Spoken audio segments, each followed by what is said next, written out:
Friends and viewers, ఈరోజు మా అబ్బాయి ఈరోజు పన్నీర్ కర్రీ చేసి పెట్టమన్నాడు. దానికి తోడు చపాతీతో తింటాడు. సూపర్గా ఉంటుంది. నేను కూడా తిని చూశాను. కాకపోతే ఏంటంటే పోయినసారి ఇట్లాగే తాలింపు పెట్టాను. పసుపు, ఉప్పు, కారం, ఆవాలు, జీలకర్ర మామూలుగా మనం తాలింపు పెట్టుకున్నట్టే పెట్టి అప్పుడు ఇలా ఇప్పుడు మీకు చూపించాను కదా, అవి వేయించాను అనమాట అందులోనే. అది ఇప్పుడు ఏంటంటే ఇది కొంచెం మిగిలింది, అలా అలాగే వేయించేస్తాను. అది వేస్ట్ చేయకుండా. అది అయిపోయిన తర్వాత ఇదిగోండి టమాటా ప్యూరీ అండి. ఇది టమాటా ప్యూరీ వేసి ఇవి దించేసిన తర్వాత టమాటా ప్యూరీ వేసి కూర చేసేస్తానండి. కాకపోతే ఈరోజు ఏంటంటే మసాలా తగ్గించేసాను. మరి చూద్దాం. కొంచెం లాస్ట్కి మనకు తగినంత ఉప్పు కారం వేసుకొని దింపేయాలండి. ఇదేనండి మా పన్నీర్ కర్రీ స్పెషల్. సరేనండి.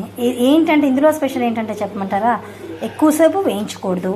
ఎక్కువసేపు వేయించామనుకోండి మెత్తగా ఉండాల్సినవన్నీ గట్టి పడిపోతాయి, క్రిస్పీగా అవుతాయి. అలా కాకుండా మామూలుగా క్రిస్పీగా కావాలనుకుంటే మీరు క్రిస్పీగా చేసుకోవచ్చు.